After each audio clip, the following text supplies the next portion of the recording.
House of the dragon season 2 episode 5 का नाम है रीजेंट। अभी यहाँ पर ऐसा लग रहा है कि एगॉन का ड्रैगन मर गया है, लेकिन फायर एंड ब्लड किताब में सनफायर अभी भी जिंदा है।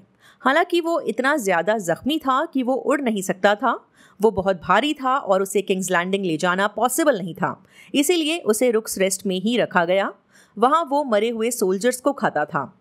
टीम ग्रीन की काउंसिल मीटिंग में लॉर्ड्स जैस्पर वाइल्ड और जेसन लैनिस्टर एमंड को किंग रीजेंट बनाने की वकालत करते हैं। एलिसेंट ऑब्जेक्ट करती है, वो खुद रीजेंट बनना चाहती है। उसने विसेरस के इनकेपेबल होने पर भी ये जिम्मेदारी निभाई थी, सो उसके पास एक्सपीरियंस है। उसके आर्ग्यूमेंट्स का इस ऑल मेल काउंसिल पर कोई असर नहीं होता। फायर एंड ब्लड किताब में भी क्रिस्टन कोल एमंड को सपोर्ट करता है। वो एमंड को प्रिंस रीजेंट बनाने की बात सामने रखता है।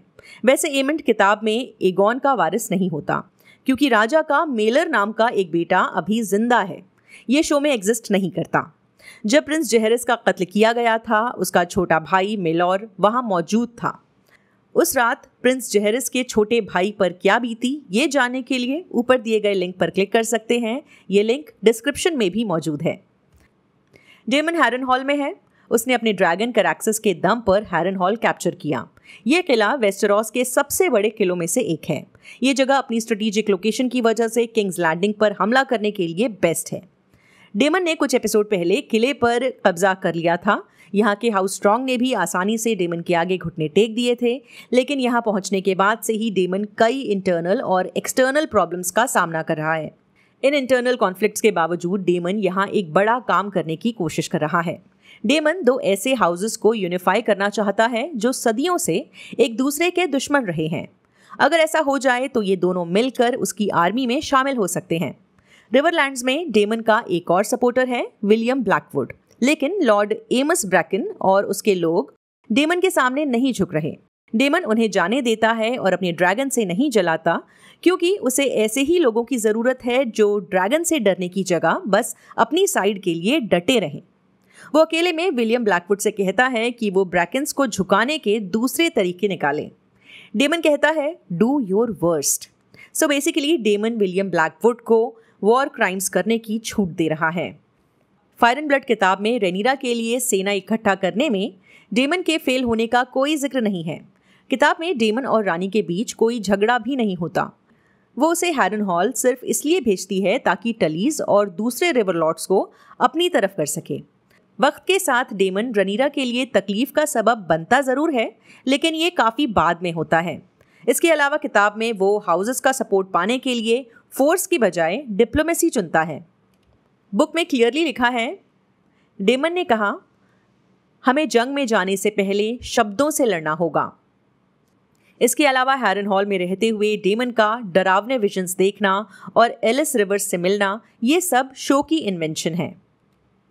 बुक में लिखा है, चाहे उसकी ताकत जितनी भी हो, यहाँ पे एलिस की बात हो रही है, ऐसा लगता है कि डेमन टारगेरियन पर उसका जादू बेअसर हुआ, क्योंकि जब तक शहजादा हैरनहॉल में था, इस जादूगरनी के बारे में सुना नहीं गया। खैर वापस शो पर आते हैं। सो डेमन हैरनहॉल की रेनोवेशन संभाल रहा है। यहाँ छत को मरम्मत की ज़रूरत है और भी कुछ काम हैं जिन्हें वो निपटा रहा है, लेकिन तिजोरी में ज़्यादा गोल्ड नहीं है, क्योंकि लेरिस अपने फैमिली एस्टेट से पैसे निकाल रहा है। सो डेमन कहता है कि वो सारे काम की पेमेंट खुद करेगा। फायर एंड ब्लड किताब में ये मुद्दा है ही नहीं। किताब में लिखा है, कैसल के साथ साथ प्रिंस डेमन ने एक झटके में हाउस स्ट्रॉन्ग की दौलत पर भी कब्जा कर लिया था। शो में एलिस रिवर और डेमन की मुलाकात होती है। वो उसे उसके गुनाहों के लिए जज करती है। वो कहती है कि हवा में लोगों की सिसकियों की आवाज़ है। ब्लैकवुड्स ब्रैकन्स के साथ बहुत बुरी चीज़ें कर रहे हैं। एलिस एक मिस्टीरियस पर्सनालिटी है। दिलचस्प बात यह है कि डेमन ने अपनी माँ का सपना देखा था। एलिस ने इशारा किया जैसे वो इस सपने के बारे में जानती है, या शायद वही इन सपनों की वजह है। बुक में एलिस के बारे में लिखा है, उसका नाम उसकी नाजायज़ पैदाइश की तरफ इशारा करता है। बेसिकली रिवर्स, स्टोन, स्नो, वेस्टेरोस में ये सब नाजायज़ औलादों के सरनेम होते हैं, जैसे जॉन स्नो। बुक के हिसाब से उसके बाप के बारे में कम जानकारी अवेलेबल है और उसकी माँ के बारे में और भी कम। किताब में इस बात का अंदाज़ा लगाया गया है कि एलिस का बाप लॉर्ड लायनल स्ट्रॉन्ग ही था, सो वो हार्विन और लेरिस की हाफ सिस्टर थी।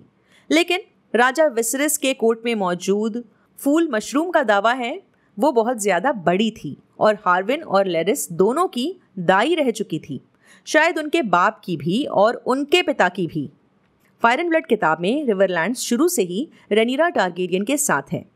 डेमन को हैरनहॉल पर कोई अहम कॉन्फ्लिक्ट हैंडल करने की ज़रूरत नहीं पड़ती।